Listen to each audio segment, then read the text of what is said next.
રાજકોટ શહેરમાં આરોગ્ય વિભાગ દ્વારા સતત બીજા દિવસે ખાદ્ય પદાર્થોની ગુણવત્તા ચકાસવા માટે કાર્યવાહી હાથ ધરવામાં આવી છે। શહેરના વિવિધ સ્થળોએ દરોડા પાડવામાં આવ્યા હતા, જેમાં બાલાજી રસ્તાળ ખાતે પણ તપાસ કરવામાં આવી હતી। મળતી માહિતી મુજબ બાલાજી રસ્તાળમાં તપાસ દરમિયાન લોટમાંથી જીવાતો મળી આવી હતી, તેમજ અનેક વાસી વસ્તુઓ મળી આવતા આરોગ્ય વિભાગે કાર્યવાહી કરી હતી। સ્થળ પરથી મળેલા વાસી અને અખાદ્ય ખોરાકનો નાશ કરવામાં આવ્યો હતો। આરોગ્ય વિભાગ દ્વારા કુલ 150 કિલો જેટલા અખાદ્ય જથ્થાનો નાશ કરવામાં આવ્યો હોવાનું જાણવા મળ્યું છે। હાલ વિભાગ દ્વારા વધુ તપાસ અને કાયદેસરની કાર્યવાહી હાથ ધરવામાં આવી છે। બીજી તરફ બાલાજી રસ્તાળના માલિક પૃથ્વીરાજસિંહ ઝાલાએ પોતાનો બચાવ કરતા જણાવ્યું હતું કે તેઓ 15 દિવસનો સ્ટોક રાખે છે અને સ્ટોરમાંથી સામાન આવ્યા બાદ સફાઈ કરી ઉપયોગમાં લેવામાં આવે છે।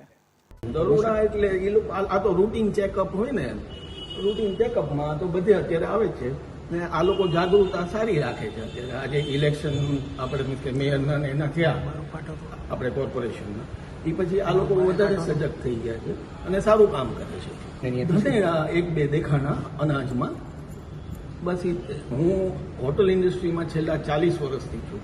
અમારે રોજની થાળી લગભગ 300 થી 350 થાય ના। ભૂલ તો અત્યારે ન નીકળવા જોઈએ અને ભવિષ્યમાં પણ ન નીકળવા જોઈએ, પણ પ્રશ્ન એ છે કે આ લોકો સ્ટોરમાં જે માલ આવે છે તો ત્યારે એ લોકો ચેક ન કરે, પછી જ્યારે આ લોકો કિચનમાં લઈને આવે છે તો એ લોકો ચેક કરે એને સાફ કરે, એટલે એની અંદર કોઈ પણ જાતની બીજી કોઈ વસ્તુ આડી અવડી હોય તો એ આપણે નીકળી જતી હોય, પણ કિચનની અંદર જે સામાન આવે છે એ તો એકદમ ચોખ્ખો જ આવે। આ માટે થઈને તો હવે એવું થઈ ગયું કે જ્યાંથી આપણો માલ આવે છે બરાબર છે એને પણ પ્રશ્ન કરવામાં આવશે, એને પણ કહેવામાં આવશે કે ભાઈ આ રીતના બીજી વાર બનવું ન જોઈએ, અને હવે માલ આવશે ત્યારે ને ત્યારે ચેક આપણે કરી લઈએ। જો સાહેબ કેવું છે, અમારે 300 350 એવરેજ આવે છે બરાબર, એટલે અમારે પોરમપુરી તો ખાલી જ થઈ જતી હોય। અત્યારે અમારે 250 300 સાડી તો આરામથી વહી જશે। 2:30 વાગે આપ આવશો તો એ બધી ખાલી થઈ ગઈ હશે, અને 2 5 10 કદાચ વધતી હોય તો આ લોકો સ્ટાફ ખાઈ લે। આરોગ્ય વિભાગ દ્વારા બાલાજી થાળ ખાતે કહી શકાય કે અહીં દરોડા છે તે પાડવામાં આવ્યા છે। અહીંથી અખાદ્ય વસ્તુઓ છે તે મળી આવી છે। ખાસ કરીને કહી શકાય કે અનેક વસ્તુઓ છે જે કિચનની અંદર અખાદ્ય છે જોવા મળી રહી છે।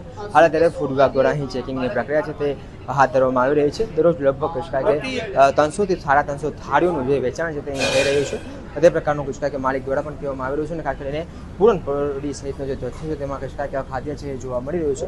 હાલ અત્યારે અહીં કિચનની જે વ્યવસ્થાઓ છે જે ચાલુ છે, ખાસ કરીને કહી શકાય કે જે રસોયા છે તેમાં દ્વારા અહીં કહી શકાય કે રસોઈને બનાવવામાં આવી રહ્યું છે, અને આ દ્રશ્યો છે દેખાડી રહ્યો છું કિચનના દ્રશ્યો છે કે જ્યાં હાલ અત્યારે કહી શકાય કે તરવા સહિતની જે કામગીરી છે તે હાથ ધરવામાં આવી રહી છે। ત્યારે અહીંથી આરોગ્ય વિભાગ દ્વારા અનેક જથ્થો પણ નાશ છે તે કરવામાં આવ્યો છે, અને આરોગ્ય વિભાગ દ્વારા કહી શકાય કે સૂચનાઓ છે તે આપવામાં આવી છે કે જે સ્ટોરેજમાં વસ્તુ રાખેલી હતી તેનો ઉપયોગ છે તે ન કરવામાં આવે, અને ખાસ કરીને માલિક દ્વારા પણ કહી શકાય કે એ કબૂલાત આપવામાં આવી છે કે અહીં કહી શકાય કે તેમને જે ખાદ્ય ખોરાક છે તેમાંથી કહી શકાય કે ધનેરાઓ છે તે નીકળ્યા છે, પરંતુ જ્યાંથી આ જથ્થો છે મંગાવવામાં આવ્યો છે તેમને પણ કહી શકાય કે યોગ્ય પ્રમાણમાં માલ આવે તે માટેની સૂચન છે તે અમે કરીશું તેમ પણ માલિક દ્વારા જણાવવામાં આવે છે। ત્યારે આરોગ્ય વિભાગના જે અધિકારીઓ છે તે આપણી સાથે છે, આપણે તેમની સાથે વાત કરીએ અને ખાસ કરીને જાણવાનો પ્રયાસ કરીશું કે ચેકિંગ દરમિયાન શું સામે આવ્યું, શું કહેશો હાલ અહીંયા ચેકિંગમાં શું શું સામે આવ્યું છે? અત્યારે જે આપણે જોઈએ છીએ બાલાજી થાળમાં અંદાજિત 150 કિલો જેટલો અખાદ્ય જથ્થો જોવા મળ્યો છે। ખાસ કરીને અહીં અનેક વસ્તુઓ સામે આવી છે, પૂરણપોળી છે તેનો પણ કેટલો જથ્થો નાશ કરવામાં આવ્યો છે? અત્યારે જોઈએ છીએ ને એમને પ્રીપેડ વસ્તુઓ છે એ છે, પછી મસાલા છે, અંદર બહાર પ્રિપેર કરેલી ફ્રીઝમાં રાખેલી ચટણી છે, અને મરચાંનું જે પણ ભૂકો ને રાખેલી છે એમાં ડેટ નથી। અમુક જે એવા તત્વો છે કે જે ઝીણા મોટા કરીને બાઉલની અંદર 2 દિવસ કે પરમ દિવસના સાચવેલા હોય એવો જથ્થો છે, ઝીણો મોટો કરીને વાસી જથ્થો પણ જોવા મળ્યો જથ્થો પણ છે। એ બધો મળીને અંદાજિત 150 કિલો છે। તમામ જથ્થાનો નાશ કરવામાં આવશે, શું કાર્યવાહી શું થશે? નાશ કરવામાં આવશે, ઉપરાંત વહીવટી કાર્ય હેઠળ એમની પાસેથી દંડ વસૂલવામાં આવશે। ચોક્કસપણે હાલ અત્યારે કહી શકાય કે વહીવટી કાર્ય કરીને તેમની પાસેથી દંડ વસૂલવાની પણ કામગીરી છે તે હાથ ધરવામાં આવશે। આજરોજ રાજકોટના આરોગ્ય વિભાગ દ્વારા કહી શકાય કે બાલાજી થાળની અંદર દરોડો છે તે પાડવામાં આવ્યો છે, અને ત્યાં ચેકિંગ પ્રક્રિયા છે તે હાથ ધરવામાં આવી છે। કેમેરામેન દિવ્ય વ્યાસ સાથે દિલાવ સુરેશ, ગુજરાત ન્યૂઝ, રાજકોટ।